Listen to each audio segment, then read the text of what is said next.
തൃശൂർ മുപ്പിളിയത്ത് വനംവകുപ്പ് ഉദ്യോഗസ്ഥർ പിടികൂടിയത് മ്ലാവിറച്ചിയല്ലെന്ന് തെളിഞ്ഞു. പോത്തിറച്ചിയെന്ന് പരിശോധനാ ഫലം.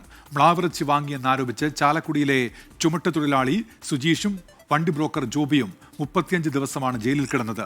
പ്രതികൾക്ക് ഹൈക്കോടതി ജാമ്യം അനുവദിച്ചു. ഇറച്ചിയുടെ പരിപാടി എനിക്ക് ഇല്ല, മുന്നേ കസാപ്പുണ്ടായിരുന്നു.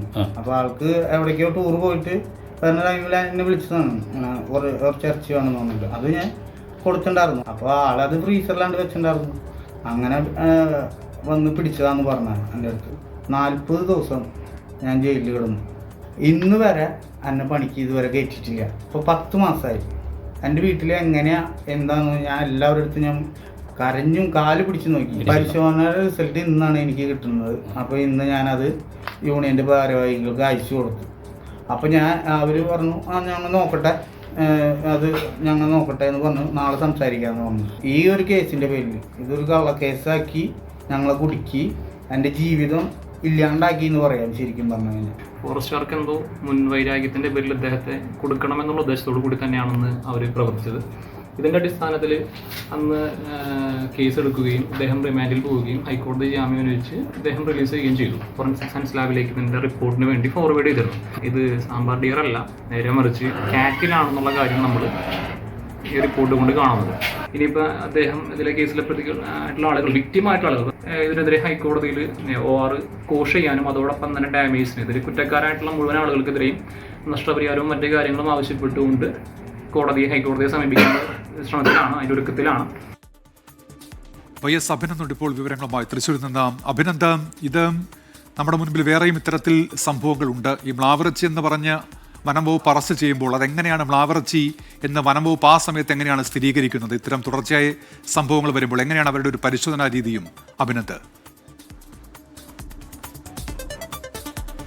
2024 സെപ്റ്റംബർ 30 കേസിന് ആസ്പദമായ സംഭവം ഉണ്ടാകുന്നത്. മുപ്പിളി ഇത്തരത്തിലേക്ക് ഫോറസ്റ്റ് ഓഫീസർക്ക് ഒരു രഹസ്യ വിവരം കിട്ടുന്നു. ആ രഹസ്യ വിവരത്തിന്റെ അടിസ്ഥാനത്തിലാണ് ഇത്തരത്തിലൊരു അന്വേഷണം നടത്തുകയും ഇവർ 2 പേർ പിടിയിലാക്കുകയും ചെയ്തത്. പിന്നീട് ഇവരെ കസ്റ്റഡിയിലെടുത്ത ക്രൂരമായ മർദ്ദനത്തിന് ഇരയായതിനു ശേഷമാണ് ഇവർ മ്ലാവിറച്ചി തന്നെ എന്നുള്ള ഒരു മൊഴി ഫോറസ്റ്റ് റേഞ്ച് ഓഫീസർക്ക് മുൻപാകെ നൽകുന്നത്. ഇത് ജില്ലാ തലത്തിൽ ഇക്കാര്യം വരുന്നു. ഇവർക്ക് ജാമ്യാപേക്ഷ അടക്കം സമർപ്പിച്ചപ്പോൾ ഇവർക്ക് മ്ലാവിറച്ചിയല്ല പോത്തിറച്ചിയാണ് എന്ന് പലപ്പോഴും ആവർത്തിച്ചിട്ടും അത് കൃത്യമായി പരിശോധനാ ഫലം അവർക്ക് സമർപ്പിക്കുവാൻ കഴിഞ്ഞിരുന്നില്ല. പിന്നീട് ഹൈക്കോടതിയിലാണ് ഇത്തരത്തിലേക്ക് ഒരു ജാമ്യാപേക്ഷയുമായി മുന്നോട്ട് പോവുകയും രാസപരിശോധനാ ഫലം പുറത്തു വരട്ടെ എന്നുള്ള ഹൈക്കോടതിയുടെ തീരുമാനത്തിന്റെ അടിസ്ഥാനത്തിൽ പിന്നീട് മുന്നോട്ട് പോവുകയും ചെയ്ത് അതിന്റെ ഭാഗമായിട്ടാണ് രാസപരിശോധനാ ഫലം പുറത്തു വന്നിരിക്കുന്നത്. ഇത് മ്ലാവിറച്ചിയല്ല പോത്തിറച്ചിയാണെന്ന പരിശോധനാ ഫലത്തിൽ തെളിയുകയും ചെയ്തു. എന്തായാലും ഗുരുതരമായ ആരോപണമാണ് വനം വകുപ്പിനെതിരെയും പോലീസിനെതിരെയും ഇപ്പോൾ ഇവർ ഉന്നയിക്കുന്നത്. അഡ്വക്കേറ്റ് വിഷ്ണു പ്രസാദ്, ഇവരുടെ വക്കീൽ, അല്പസമയം മുമ്പ് മാധ്യമങ്ങളോട് പ്രതികരിക്കുകയും ചെയ്തിരുന്നു.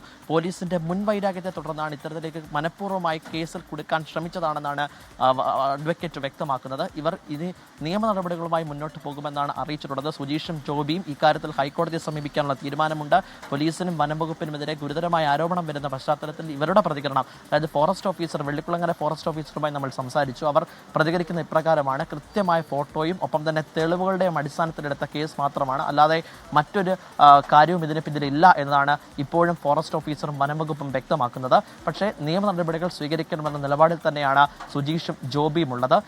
ഇവർക്ക് ഈ മ്ലാവിറച്ചിയാണെന്നുള്ള ചില ദൃശ്യങ്ങൾ, ആ ദൃശ്യങ്ങളുടെ അടിസ്ഥാനത്തിൽ നേരത്തെ തന്നെ ഒരുപാട് ആളുകൾക്ക് ഇവർ മ്ലാവിറച്ചിയാണെന്ന് തെറ്റിദ്ധരിപ്പിച്ച് നൽകുന്നു എന്നൊക്കെയുള്ള ഒരു പരാതി ലഭിച്ചിരുന്നു. ആ പരാതിയും പിന്നെ രഹസ്യ വിവരത്തിൻ്റെ അടിസ്ഥാനത്തിലാണ് ഈ കഴിഞ്ഞ സെപ്റ്റംബറിൽ ഇവരെ പിടിയിലാക്കുന്നത്. പിന്നീട് ഇവർ നേരിട്ടത് വലിയ മർദ്ദനമാണെന്നും പീഡനമാണെന്നും 35 ദിവസം ഇവർക്ക് ജയിലിൽ കഴിയേണ്ട സാഹചര്യം ഉണ്ടാകുന്നു. 35 ദിവസം ജയിലിന് ശേഷം പുറത്തിറങ്ങിയതിനു ശേഷം ഇവർക്ക് ജോലിക്ക് പോകാൻ പോലും കഴിയാത്ത സാഹചര്യമാണെന്നാണ് സുജീഷും ജോബിയും വ്യക്തമാക്കുന്നത്. പ്രതികളുടെ പശ്ചാത്തലം നമ്മൾ പരിശോധിച്ചപ്പോഴും അവർ നേരത്തെ ചില കേസുകളിലൊക്കെ പ്രതിയാണ്. ആ പ്രതിയായതിൻ്റെ മുൻവൈരാഗ്യമാണോ ഇക്കാര്യത്തിലേക്ക് വനംവകുപ്പിനെ നയിച്ചത് എന്നുള്ള കാര്യത്തിൽ ഇനി വ്യക്തത വരാനേ ഉള്ളൂ. എന്തായാലും വനംവകുപ്പ് ഇക്കാര്യത്തിൽ ഇതുവരെയും ഇടപെട്ടിട്ടില്ല, പ്രതികരണത്തിനും തയ്യാറായിട്ടില്ല. ഫോറസ്റ്റ് ഓഫീസറുടെ പ്രതികരണം മാത്രമാണ് വന്നിട്ടുള്ളത്. സുജീഷും ജോബിയും നിയമ നടപടികളായി മുന്നോട്ട് പോകുമെന്നും അറിയിച്ചിട്ടുണ്ട്. ഉന്മേഷ്.